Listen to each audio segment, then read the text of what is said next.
بسم اللہ الرحمن الرحیم۔ سامعین، میں آپ کے سامنے وہ چیزیں بیان کرنا چاہتا ہوں کہ جن کے کرنے سے روزہ نہیں ٹوٹتا ہے۔ عوام بڑی پریشان رہتی ہے، یار یہ کرنے سے کہیں روزہ تو نہیں ٹوٹ جائے، پھر وہ فون لگاتے رہتے ہیں علماء کو، کبھی کبھی رابطہ نہیں ہوتا، وہ بڑے پریشان رہتے ہیں، آیا ہمارا روزہ ٹوٹے گا نہیں ٹوٹے گا کیا ہے، اور وہ اس میں کشمکش کے عالم میں رہتے ہیں۔ تو آج میں وضاحت کر دیتا ہوں کہ جن کاموں کے کرنے سے روزہ نہیں ٹوٹتا، اور عوام میں یہ مشہور ہے یا کچھ لوگوں میں یہ مشہور ہے کہ ان سے کہیں روزہ ٹوٹ تو نہیں جاتا ہو۔ ہمارے پاس فونز وغیرہ آتے رہتے ہیں تو اس سے ہم خود محسوس کرتے ہیں کہ لوگ کتنے پریشان رہتے ہیں۔ اس لیے آج یہ کلپ میں ڈب اس لیے کرا رہا ہوں تاکہ آپ تک یہ چیز پہنچ جائے، مسئلہ پہنچ جائے کہ کن کاموں کے کرنے سے روزہ نہیں ٹوٹتا ہے۔ حضرات سنیے، بال کٹانے سے روزہ نہیں ٹوٹے گا۔ آپ چاہیں سر کے بال کٹائیں یا چاہیں داڑھی کے بال کٹائیں۔ داڑھی سے مراد یہ ہے کہ بہت سے لوگ جیسے داڑھی ایک مشت سے زیادہ ہوتی ہے تو اس کو کٹاتے ہیں، حالانکہ میں یہ نہیں بتا رہا ہوں کہ داڑھی کٹانا چاہیے، حالانکہ داڑھی کٹانا حرام ہے، ایک مشت سے کم کٹانا اور منڈانا حرام ہے، لیکن اگر کسی نے کٹائی یا شیپ بنوا لیا تو روزہ نہیں جائے گا، وہ حرام الگ چیز ہے۔ داڑھی کٹانا یا منڈانا، ایک مشت سے کم رکھنا، وہ حرام، وہ ایک الگ مسئلہ ہے، حرام ہے بلا شک، لیکن اگر کسی نے کٹا لیا منڈا لیا تو وہ حرام الگ ہے، گناہ ضرور ہوگا لیکن اس سے روزہ نہیں جائے گا۔ ایسے ہی سر کے بال کسی نے کٹائے تو اس سے بھی روزہ نہیں جائے گا، یا بدن کے کہیں اور کے بال صاف کیے، بغل وغیرہ کے، یا اس کے علاوہ بھی کسی اور جگہ کے بدن کے بال صاف کیے یا کاٹے یا مونڈے، اس سے روزہ نہیں جائے گا۔ ایسے ہی اگر کسی شخص نے سر میں تیل لگایا تو تیل لگانے سے بھی روزہ نہیں جائے گا۔ بہت سے لوگ کشمکش میں رہتے ہیں، بھئی تیل تو ایک لیکوڈ جیسی چیز ہے، لیکوڈ جیسی چیز تو ہے مگر وہ بدن کے اندر آپ کے نہیں جا رہی ہے، وہ بھی ناک اور آنکھ اور منہ کے ذریعے سے اندر جائے تب ہے، سمجھ رہے ہیں آپ؟ ایسے ہی انجیکشن لگانے سے روزہ نہیں ٹوٹے گا، انجیکشن لگانے سے بھی روزہ نہیں ٹوٹے گا۔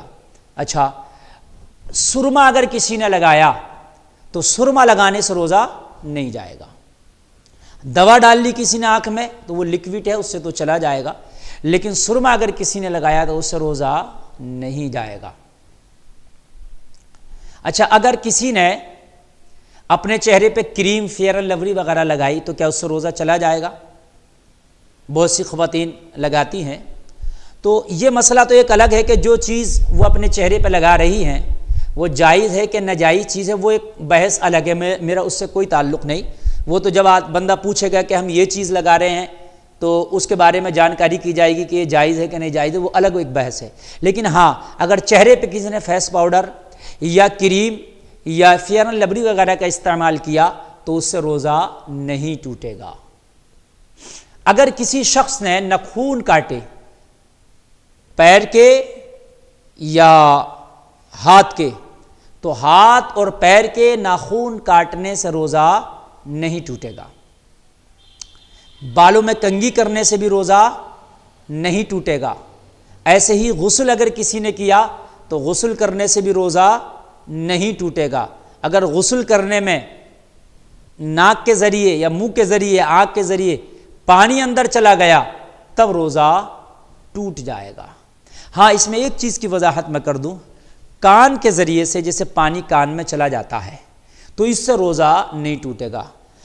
قدیم فقہا کا یہ کہنا تھا کہ کان میں دوا ڈالی یا پانی چلا گیا تو اس سے روزہ ٹوٹ جائے گا، لیکن چونکہ ابھی یہ جدید زمانہ ہے، ٹیکنالوجی سامنے آ گئی ہے، اور پہلے زمانے میں وہ آپریشن چیر پھاڑ کا اتنا ماحول نہیں تھا، اب تو چونکہ ڈاکٹرز وغیرہ نے اور طبی معاملات اتنے آگے بڑھ گئے ہیں کہ وہ آپریشن کے ذریعے انہوں نے اندر تک تحقیق کر لی ہے کہ کان کا اگر پردہ سلامت ہے تب کان میں دوا یا پانی چلا گیا تو اس سے جو ہے پردہ اگر کان کا سلامت ہے تو اس سے روزہ نہیں ٹوٹے گا۔ یہی جدید تحقیق ہے۔ اگر پرانی آپ فقہ میں جائیں گے تو اس میں یہ تھا کہ بھئی کان کے ذریعے سے اگر دوا وغیرہ ڈال لیا تو اس سے روزہ ٹوٹ جائے گا۔ لیکن اب جو جدید فقہا کا قول ہے اور جدید جو تحقیق ہے وہ یہی ہے کہ کان کا اگر پردہ سلامت ہے تو اس میں دوا ڈالنے سے یا پانی چلا گیا تو روزہ نہیں ٹوٹے گا۔ اس کی وجہ ایک یہ بھی ہے، آپ نے بارہا دیکھا ہوگا، دیکھیے کہ کان میں کبھی کبھی نہاتے پانی چلا جاتا ہے، تو چلا جاتا ہے تو دو دن تک کان ہمارا بھاری رہتا ہے اور کان میں گجر گجر سا بولتا رہتا ہے، کچھ ایسے لگتا محسوس ہوتا پانی ہے۔ تو اگر پردہ سلامت ہے تو اس چیز کی یہ ثبوت ہے کہ پانی اندر جاتا ہی نہیں۔ اگر پانی اندر چلا جاتا تو وہ پھر کان میں موجود 2 دن تک 1 دن تک نہیں رہتا، گجر گجر سا وہ پانی نہیں بولتا رہتا بلکہ چلا جاتا، ختم ہو جاتا، لیکن 2 دن تک بھی وہ پانی رہتا ہے۔ اور بسا اوقات ایسا دیکھا گیا کہ پھر کبھی ہم سوئے اور اس کروٹ سے سو گئے اور کوئی ایسا سونے کا ہم نے اس لب سے آ گئے کہ وہ کان کا پانی جو اندر ہے وہ نکلنے کا راستہ اسے مل گیا، تو پانی 2 دن 1 دن کے بعد کان کا پانی نکلتا بھی ہے۔ یہ میں نے خود بھی مشاہدہ کیا ہے کہ وہ کان میں جو اندر پانی بھرا تھا وہ پھر نکلتا ہے، وہ نکل جاتا ہے۔ یہ ہو گیا۔ اچھا حضرات، تھوک جو منہ میں ہے اگر وہ نکل لیا تو اس سے بھی روزہ نہیں ٹوٹے گا۔ منہ کا جو تھوک ہے، جو کھکار یا تھوک ہوتا ہے منہ کے اندر آتا ہے، اس کے نکلنے سے بھی روزہ نہیں ٹوٹتا ہے۔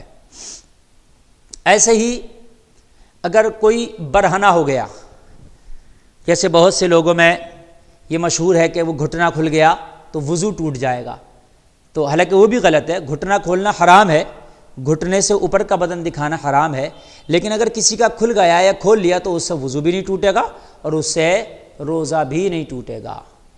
ایسے ہی الٹی ہونے سے، مشہور عوام میں کہ الٹی ہونے سے روزہ ٹوٹ جائے گا۔ دیکھیے 3 شرطیں ہیں الٹی ہونے سے روزہ ٹوٹنے کی، ورنہ الٹی سے روزہ نہیں ٹوٹے گا۔ اگر آپ کو الٹی ہوئی تو آپ کو روزہ ہونا یاد ہے کہ مجھے روزہ ہے، اس حالت میں بھی الٹی خود سے نہیں ہوئی، آپ نے جان بوجھ کے الٹی کی، منہ میں انگلی ڈالی یا کسی اور ذریعے سے جان بوجھ کر، یعنی آپ کو روزہ ہونا یاد ہے، آپ نے جان بوجھ کر الٹی کی، 2 چیزیں، اور وہ جو قے ہوئی ہے جان بوجھ کر جو کی ہے وہ منہ بھر ہے، یعنی اتنی ہے ایک دم پورا منہ بھر کے آئی، آپ اسے روک نہ سکے، تو اس حالت میں روزہ ٹوٹ جائے گا۔ لیکن اگر آپ کو الٹی ہوئی، آپ کو روزہ ہونا یاد نہیں تھا، تب بھی روزہ نہیں ٹوٹے گا۔